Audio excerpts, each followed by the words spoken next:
Ano nga ba ang naging buhay ni Biras bago nga siya maging isang ganap na God of Destruction? Ngayon nga ay ito ang ating pag-uusapan. Hello guys, Ugok Anime PH nga pala, ngayon nga ay pag-uusapan na natin ang Dragon Ball Hawkeye Special Chapter, kung saan ay ito nga ang naging kwento ng buhay ni Biras bago nga siya maging isang God of Destruction, pero bago nga natin ito simulan ay pwede nyo bang i-like ang ating video para lagi kayong maging updated sa mga ganitong klase ng content. Nagsimula nga ang chapter na ito sa scene kung saan ay ipinakita nga ang nakalipas na 75 million years, kung saan ay may naganap na pagtitipon o meeting ng mga God and Angels ng 18 Universe. Ang meeting nga na ito ay pinamumunuan ni Grand Priest, salita nga dito si Grand Priest at sinabi nito na ang meeting nga daw na ito ay napaka-productive, salamat nga daw sa pagpunta ng mga ito. Pero dito nga ay naiisip ng isang God of Destruction na ito na nga daw ang tamang oras. Nagsimula na nga dito na magsalita ang God of Destruction na si Teren at sinabi nga nito sa lahat na malaki nga daw ang chance na ito na ang last meeting na makakasama siya, dahil malapit ko nang ipasa ang posisyon ko bilang God of Destruction sa apprentice kong si Biras. Ngunit dito nga ay nagsalita nga ang God of Destruction ng Universe 6 na si Garoga at sinabi nito na gagawin mo talagang isang God of Destruction ang bata na yan. Nakakatawa nga daw ito. Dahil nga dito ay nagulat nga si Biras sa mga sinabi ni Garoga, sinabi nga nito na ano ang. Pero dito nga ay pinigilan ni Teren si Biras sa balak nitong gawin at sinabi nga nito na si Biras nga daw ay bata pa lamang, pero siya ay maasahan at magiging pinakamalakas na Haka-Asian. Ngunit sagot nga dito si Garoga at sinabi nito na ang kaawa-awang bata na yan ay walang potential, magiging palpak na God lang yan. Pero sa moment na ito ay salita nga dito si Grand Priest at sinabi nito na sa lahat nga daw ng God ay mag-ingat nga daw ang mga ito sa ipinakikita nitong ugali, at wag na nga rin daw isama ng mga ito si Lord Zeno sa walang kwentang away ng mga ito, hindi daw kasi komportable si Lord Zeno sa ganyang klase ng interactions. Ngunit dito nga ay nagsalita nga si Lord Zeno at sinabi nito na sa tingin ko kailangan ko na kayong burahin lahat kasama ang universe na kinabibilangan nyo, dahil nga sa sinabi ni Lord Zeno ay nagulat nga lahat ng gods at angels dito. Habang si Grand Priest naman dito ay sinabihan nga si Lord Zeno na may offer nga daw siya dito na isang advice, sa tingin nga daw niya ay kailangan nga daw nilang bigyan ang mga ito ng second chance bago nga daw nila ito burahin, considered nga daw nila ang magandang ginagawa ni Lord Teren at Gaza sa Universe 7. Sagot nga dito si Lord Zeno at sinabi nito na okay, pero pwede na daw ba nilang tapusin ang meeting na ito?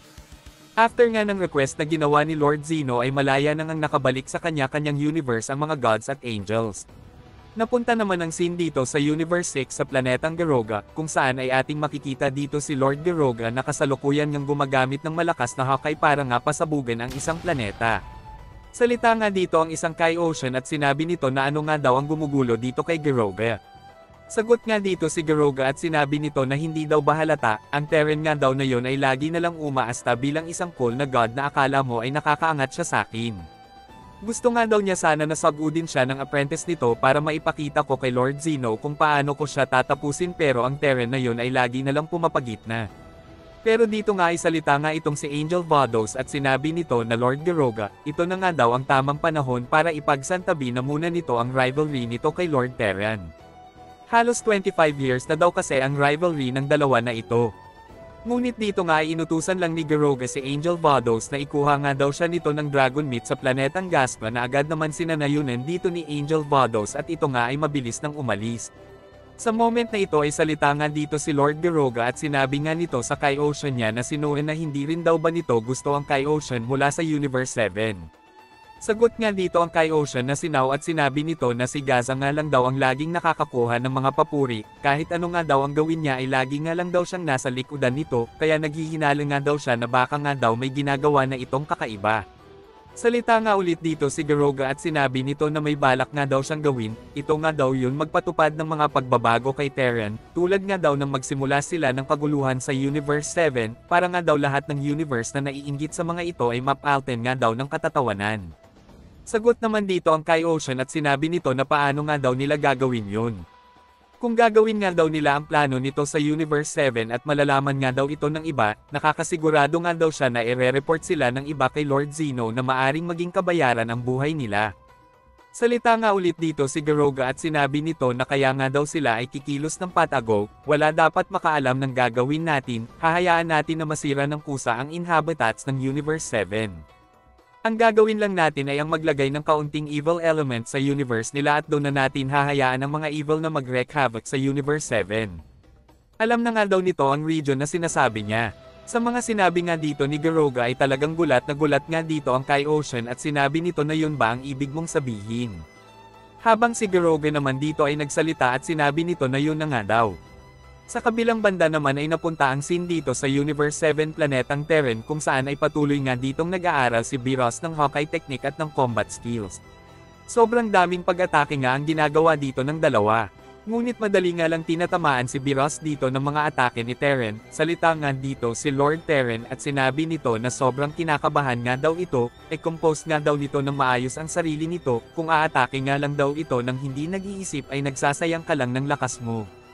Ngunit dito nga ay mabilis na naghanda si Beerus ng isang Hawkeye. Habang si Tara naman ay namanghanga sa ginawa ni Beerus. At wala pang ang ilang segundo ay agad na nga din ibinato ni Beerus ang atake niya na rektang tatama kay Lord Terran. Pero ang atake nga na ito ay madali lang na-deflect ni Terran at rekta na nga din niyang inatake si Beerus sa mukha dahilan kaya nga ito ay tumalsik. Sa moment na ito ay salita nga dito si Whis at sinabi nito na may kinalaman daw ba ang lahat ng ito sa kakatapos lang na meeting ng mga gods Beerus. Sagot nga dito si Beerus at sinabi nito na ayaw nga daw niya nang minamaliit siya ng sinuman, alam nga daw niya na hindi lang si Garoga ang minamaliit siya at alam nga daw niya na lahat ng mga nandon ay minamaliit lang siya. Salita naman dito si Lord Terran at sinabi nito na hindi nga daw niya na-realize na sobrang mahina ito. Salita nga ulit si Beerus dito at sinabi nito na ano nga daw ang sinasabi nito. Siya nga daw ang pinakamalakas na mortal sa universe na ito.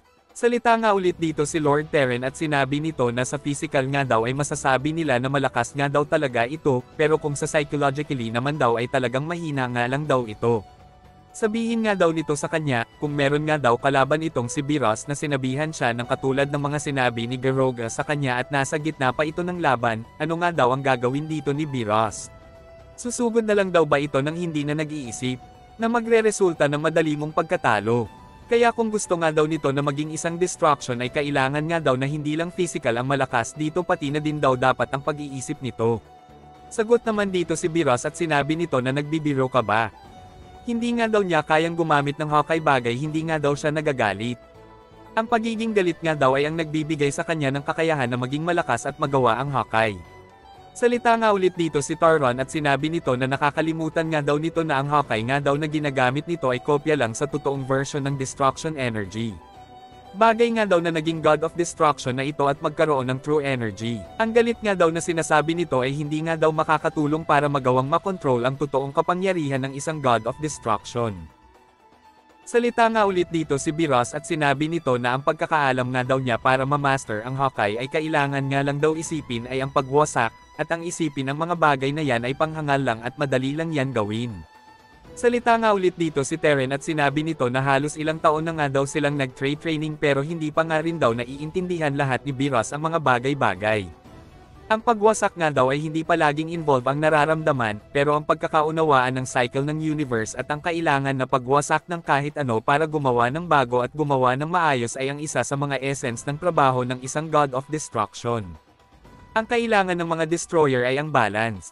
Ngunit sa moment na ito ay bigla na nga lang umalis dito si Beerus at sinabi nito na siya nga daw ay pagod na dito sa ganitong usapan, gusto ko na nga lang daw munang umuwi.